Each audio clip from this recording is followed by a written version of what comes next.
Hebrew home, good morning, Hebrew home. My heart is where the Hebrew home is. For where the heart is, that's where you find the Hebrew home. Hebrew home, good morning, Hebrew home.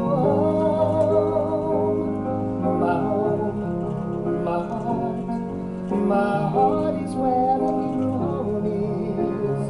For where the heart is, that's where you find the Hebrew home.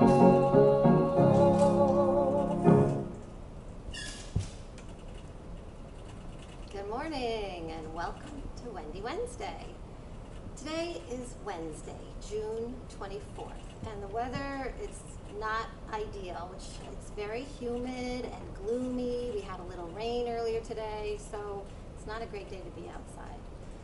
Last week's jokes, I don't know if anybody remembers last week's jokes, but we all seem to get a kick out of them. So I thought, let's do it again and maybe make that part of our regular Wendy Wednesday shows. So here's a few. You let me know what you think, okay? What's the best thing about Switzerland? I don't know, but the flag is a big plus. Oh, the audience liked it. Okay, great. Did you hear about the mathematician who's afraid of negative numbers and stop at nothing to avoid them? Oh, that's another good one. Great. We're getting a good response to these jokes today. Okay, next up. Why do we tell actors to break a leg? Any ideas? Anyone? Because every play has a cast. Okay. More laughs, good. Okay. One more. Did you hear about the claustrophobic astronaut? He just needed a little space. No laugh track for that one. All right, did you like those jokes? Were they too silly? Maybe you could share your favorite joke with us as well. We would love to tell it on the show. So write us or call us. You can contact any staff member and tell them your comment or your question or your joke, or you can call from your room number. All you have to do is dial 2813. That's 2813. Tell us your favorite joke. As long as it's clean, we will tell it on the air. Today's menu. For lunch, we're serving chicken and wine sauce with broccoli, spears, and mashed potatoes, with mandarin oranges for dessert. And for dinner, we are serving cream of mushroom soup with spinach pie and pickled beet salad with apricots for dessert. So sounds yummy. Enjoy your meals. Today has a few very funny holidays. It is International Fairy Day and Swim a Lap Day. Anybody ever hear of those holidays? Nope. Found it online. In history, in 1949, it was Hopalong Cassidy became the first network Western. It was shown on NBC. And in 1968, Joe Frazier TKO's Manuel Ramos for 2-2 for the heavyweight boxing title. Do we have any boxing fans out there listening today? In 1981, the James Bond movie, For Your Eyes Only, starring Roger Moore, was released. So that's a good conversation topic. James Bond, a lot of different actors played him. Do you guys have a favorite? My favorite, actually I kind of have two. I love Sean Connery. I thought he was just ideal in that role. But then of course I love Daniel Craig too. So maybe you could write us or call us and tell us if you're a James Bond fan, if you have a favorite James Bond movie, and who you like playing in that role. And I think Daniel Craig is no longer, after this upcoming movie, he's giving up that role. So it'll be interesting to see who takes his spot. Also, in this day in history, in 2010, Australia got its first female prime minister, Julia Gillard. I don't know if it's Gillard or Gillard. I don't know, sorry Julia if I'm mispronouncing your name. But she became Australia's first female prime minister after she replaced Kevin Rudd when he was removed in a surprising leadership vote in the Labour Party. Rudd had declined to be on the ballot after he suspected an embarrassing defeat would ensue. So she vowed to revive the Labor Party and bring direction to a government she suspected had lost direction. She's the first and only woman to hold the positions of Deputy Prime Minister, and leader of a major party in Australia, so hats off to her. There are other notable female prime ministers, Indira Gandhi, Margaret Thatcher, Golda Meir, so a lot of very interesting and influential women. We're going to move on to birthdays now. Our Hebrew Home resident birthdays today include Virginia V. and David O. And Hebrew Home staff birthdays is Yanish. Many of us know Yanish from our engineering department, and Rosa from housekeeping. So happy birthday to you all. Now, as you know, if you're a fan of Wendy Wednesdays, we always tell the birthday horoscope. So today's birthday horoscope says, if you want to make your mark on the world, there will be no end of opportunities to do so over the coming 12 months. But make sure that mark is one you will be proud of in the years to come. Aim to be an angel, not a devil. So words to live by. So happy birthday. We have a very special guest today on the show, and she's going to join us. Her name is Helayne Scheier. She's our Director of Sales and Marketing for River's Edge, which you may or may not have heard about, so she will fill us in today. So, hello, Helayne. Hi, Wendy. Thank you for having me on. Welcome to Good Morning Hebrew Home. Perhaps you could share with our viewers a little bit about what River's Edge is and also what your role is. Sure. So River's Edge is really what I think of as the next logical progression for RiverSpring Health in the care continuum. It is what is known as a life plan community, which means that very vibrant, active adults, older adults, are coming in very independently. You cannot have a care need when you come into River's Edge, and they are able to move along the continuum of care, which means that they will be able to utilize our new assisted living when it is open, and services of the Hebrew Home for skilled nursing care. So why is that appealing? Why is that important in today's world? It's important because it allows you to put a plan in place. So rather than looking for care when you have a need, you know that you have this plan in place, that you're not going to be dependent on someone else to put the care in place for you, and you know exactly what the care will cost. Because the way a community like River's Edge works, a life plan community, is you're paying an entrance fee, which has a refundability aspect, and then you're paying a monthly service fee. And that fee follows you along your continuum of care, so that you're never paying whatever market rate is. So if your health care declines and you need more care, you're covered. Exactly. Sounds like a good plan for people who want to plan their future and not have any surprises. Exactly. And Helayne shared with us some images of what River's Edge is going to look like, and you can see Helayne right on the screen here. So where is that, for our Hebrew Home residents who are here, maybe you can just share where that new building will be in relation to where they're living now. Sure. So our community will be where the Goldvine building is currently located, and then it's shaped, I don't know if you can really see from this, but it's sort of shaped like a sail, so that it juts out a little bit towards the gazebo. And then there's another piece that faces due west. So it's all situated where the Goldvine building currently is. And what's this picture of? So this is a rendering of what will be one of our one-bedroom apartment homes. We actually have 34 different floor plans. So that is one of our one bedrooms. Large windows to take advantage of the light and being able to see the river. Hardwood flooring. So they're really going to be very special. And this is a view from our campus. You can see all the way down to the George Washington Bridge and the Freedom Tower. As everyone that lives here knows, it's a spectacular piece of property, and we're really excited to be able to, build our community on the property and the campus so that other people can enjoy it as well. Yeah, and what our viewers might not know is that we purchased the adjoining property, I think all the way back in 2011.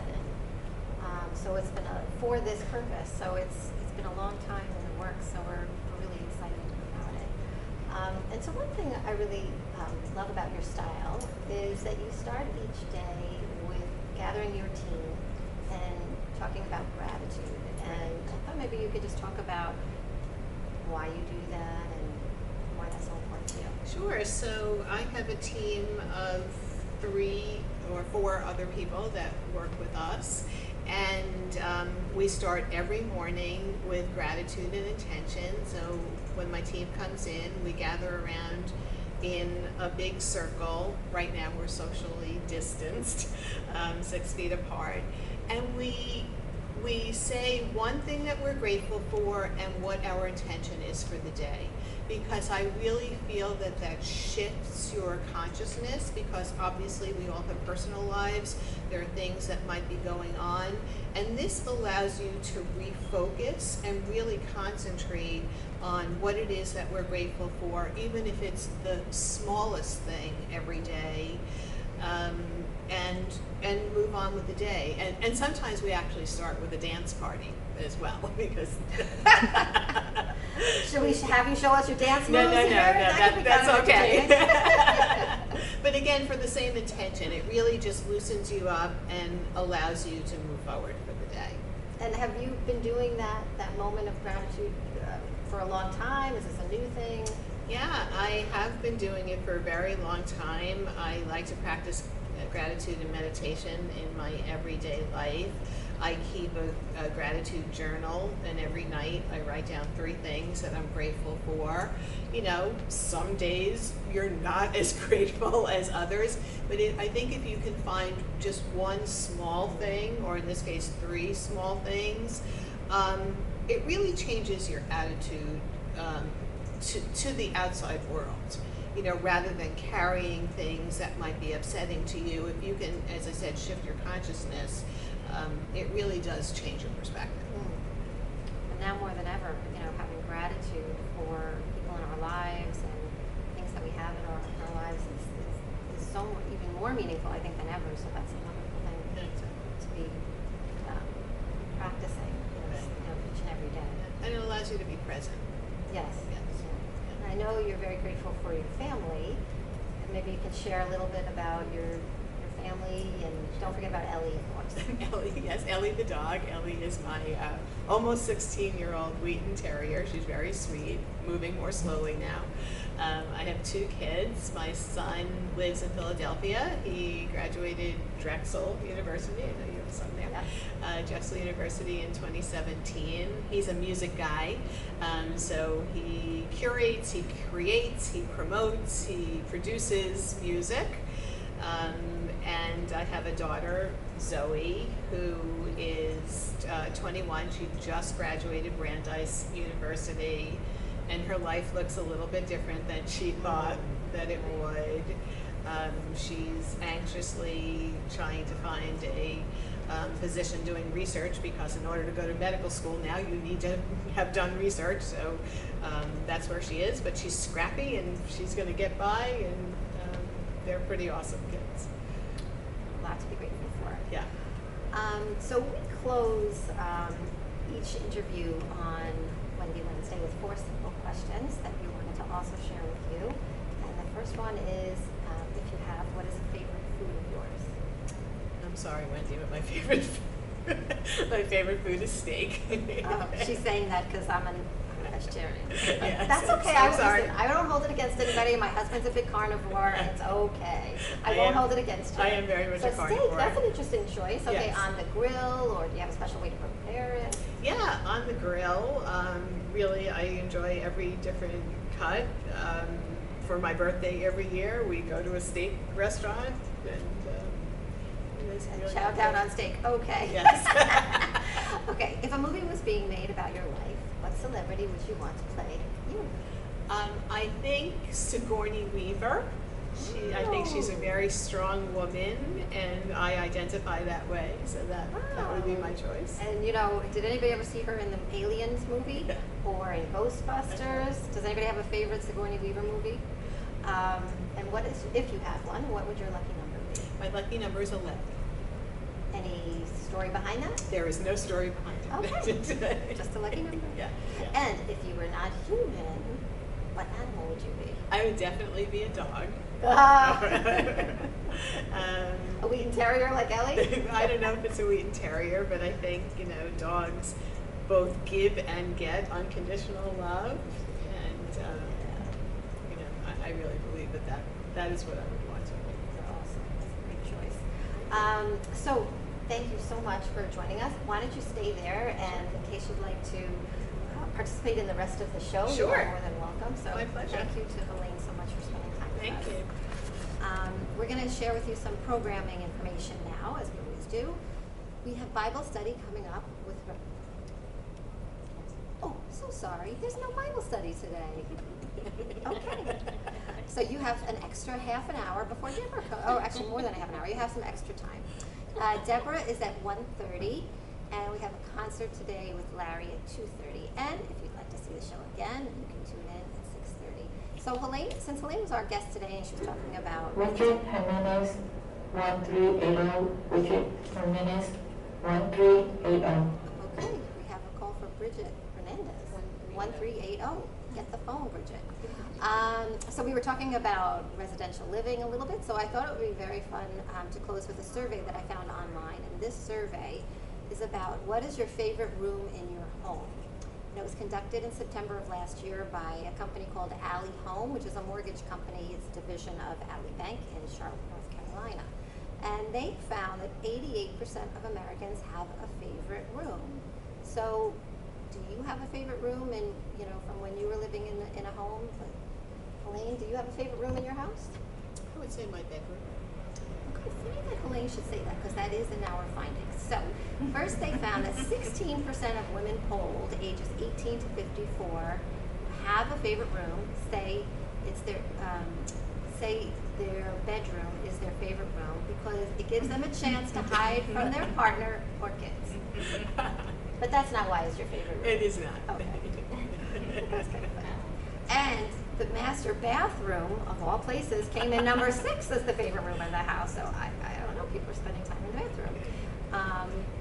So going back to the master bedroom, favorite, 70% of millennials, which are ages 18 to 34, 77% of Gen Xers, so that's age 35 to 54, and 84% of baby boomers, that's age 55 to 64, said their master bedroom was their favorite room in the house.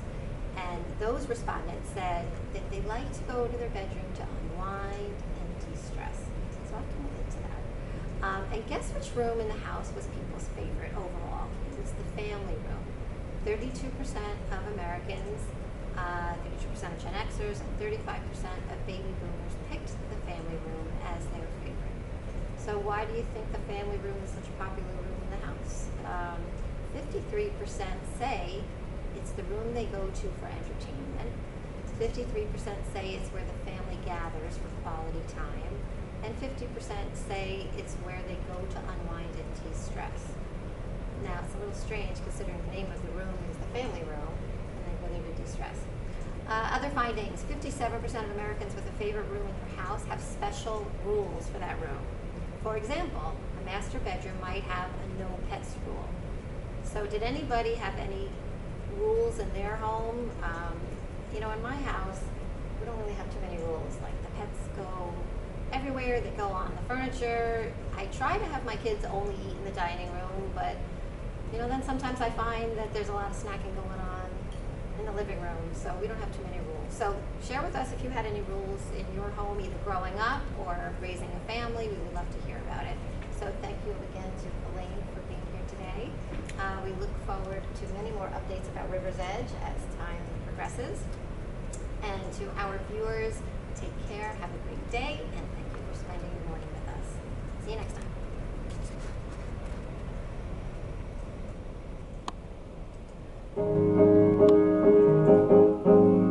Hebrew home, Hebrew